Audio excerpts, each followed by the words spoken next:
Les énergies renouvelables sont-elles vraiment propres?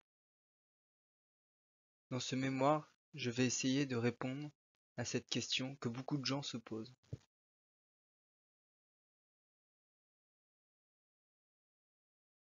Pour commencer, parlons des panneaux photovoltaïques, et plus particulièrement de leur conception. En effet, peu de gens connaissent leur processus de fabrication et leurs conséquences sur l'environnement.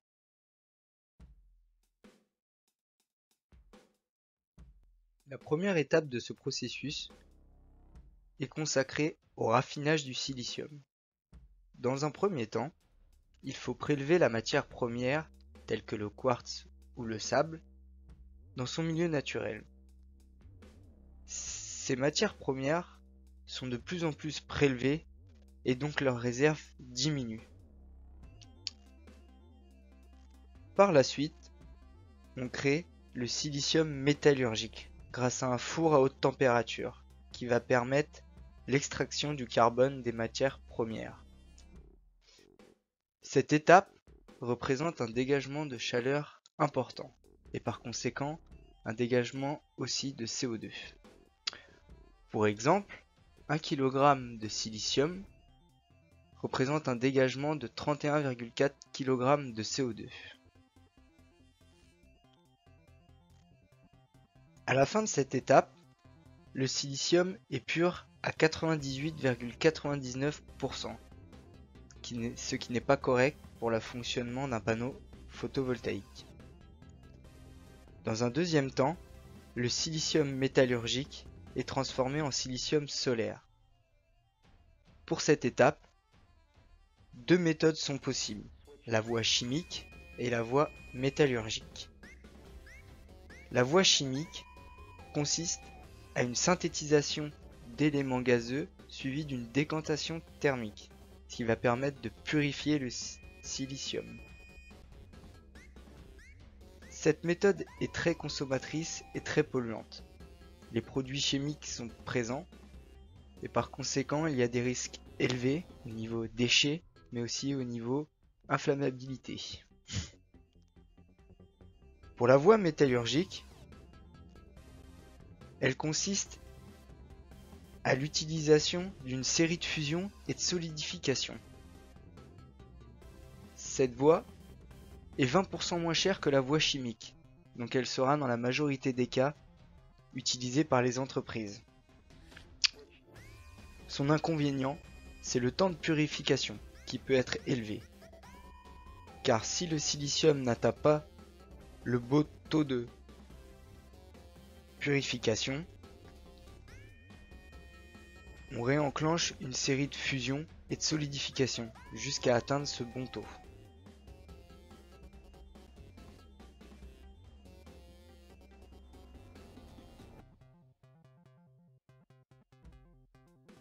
L'étape numéro 2 consiste à la cristallisation du silicium et à la mise en forme des plaques. Dans un premier temps, il faut obtenir un taux optimum de pureté. Par conséquent, on va effectuer un dopage des plaques de silicium à l'aide d'atomes de bore. Dans un deuxième temps, il va falloir gommer toutes les impuretés afin de ne pas altérer la conductivité du matériau. Ces impuretés se manifestent sous forme de restes de métaux ou restes de dopants. Pour finir cette étape, il faut effectuer la cristallisation du silicium. Cette cristallisation est possible selon trois voies. Et par conséquent, il y aura trois résultats différents. Le monocristallin, le multicristallin et le multicristallin à ruban.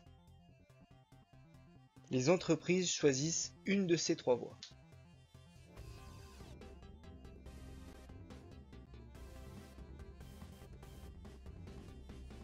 On passe maintenant à l'étape numéro 3, la fabrication des cellules. Cela commence par un décapage des plaques.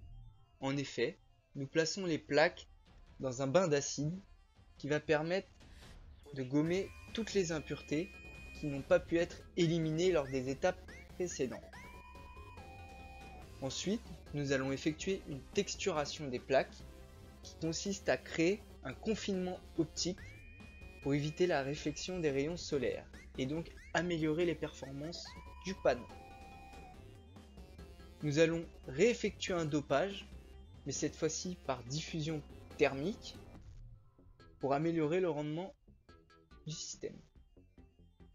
Nous allons aussi faire des découpes au plasma au niveau des bords de plaque afin de dissocier la partie émetteur de la partie arrière.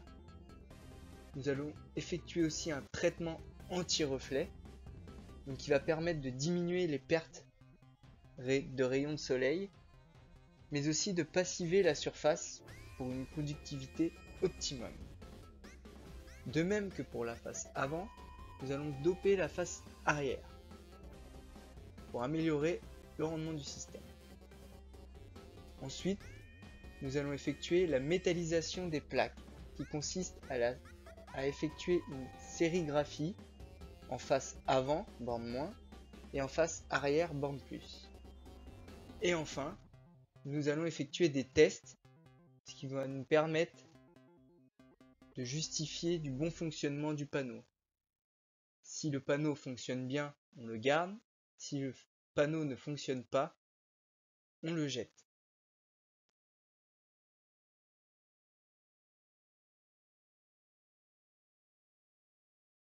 On passe maintenant à l'étape numéro 4 et dernière étape du processus.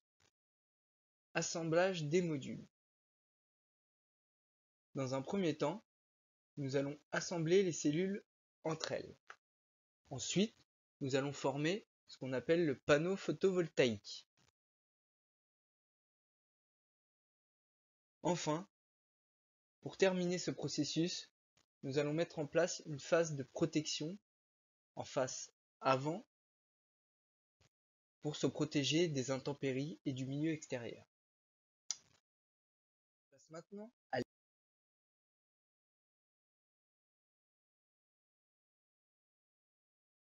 l'autre problème sur les énergies renouvelables qui nécessitent une étude, la géothermie, et notamment les forages profonds.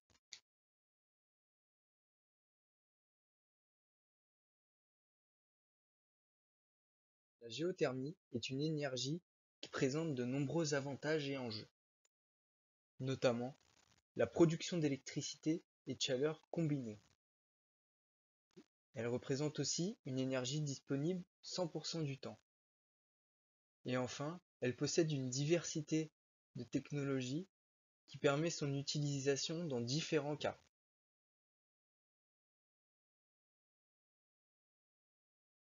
Malheureusement, la géothermie représente un impact sur l'environnement.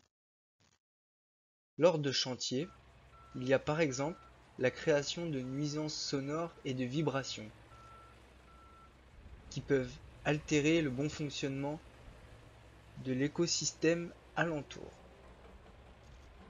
Il peut y avoir aussi, comme on l'a vu précédemment sur le retour d'expérience, un impact sur les ressources en eau, notamment avec la diffusion de produits dans la nappe phréatique. Il y a aussi émission de gaz à effet de serre, notamment lors des périodes de chantier.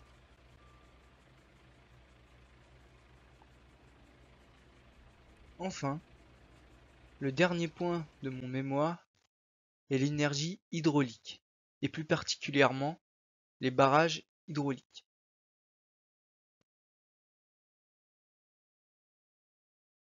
Les barrages permettent la production d'électricité. Ils permettent aussi la gestion des pics de consommation d'électricité des grandes villes. De plus, ils permettent le développement d'activités nautiques dans des zones inappropriées, par exemple en montagne. Enfin, ils permettent la gestion des crues et évitent les inondations en aval.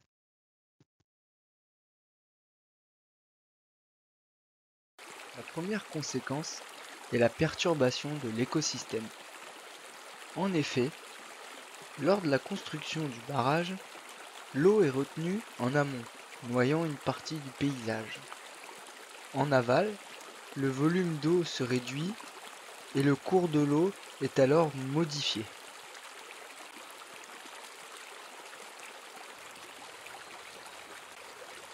En amont, les espèces d'eau courante disparaissent au fur et à mesure du temps au profit d'autres espèces d'eau stagnante. En aval, les marais ne sont plus inondés car les barrages régulent le débit d'eau. Par conséquent, les espèces présentes dans ces marais disparaissent peu à peu et ne peuvent plus se reproduire. Deuxième conséquence des barrages, l'envasement et les sédiments. Un lac de retenue se forme en amont du barrage et facilite la stagnation des sédiments. Ces sédiments se tassent au fond du lac et forment une vase. Cette dernière peut avoir des conséquences dramatiques pour le barrage, car elle peut nuire au bon fonctionnement et à la production de l'électricité.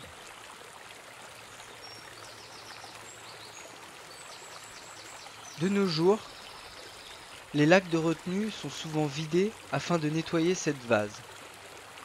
Mais il existe aussi d'autres techniques plus développées et plus coûteuses. Deuxième conséquence des barrages. La troisième conséquence est l'érosion des rives et des côtes. En effet, le cours d'eau étant modifié, le transfert des sédiments vers la mer est perturbé. Des chercheurs ont révélé que pour le Rhône, le débit de sédiments avait été divisé par 4 sur 100 ans. Les conséquences se ressentent sur les côtes, car les sédiments n'arrivent pas à compenser l'érosion naturelle. Par exemple, à certains endroits en France, la mer peut avancer de 2 mètres par an.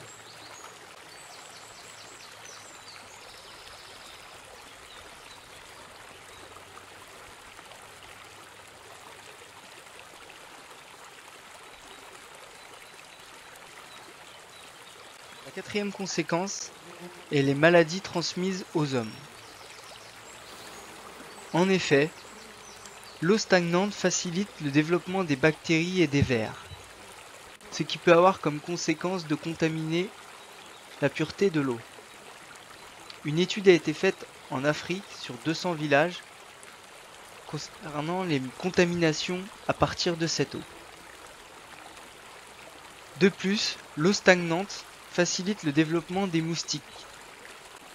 Et comme les moustiques sont porteurs de maladies, les maladies se développent autour du barrage.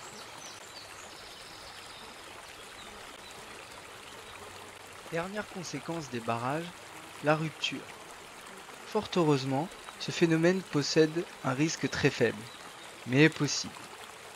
En cas de rupture, les conséquences peuvent être terribles, puisque la vallée, présente en aval du barrage, peut être ensevelie par les eaux en peu de temps.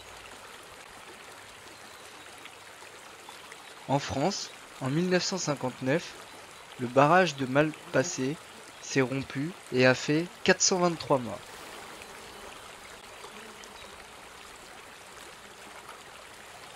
En conclusion, les énergies renouvelables peuvent être comparées à un iceberg.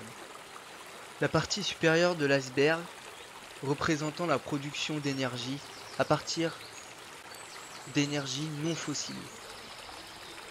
Mais la partie immergée de l'iceberg, et souvent méconnue du grand public, représente tous les déchets et la consommation qu'impliquent ces énergies.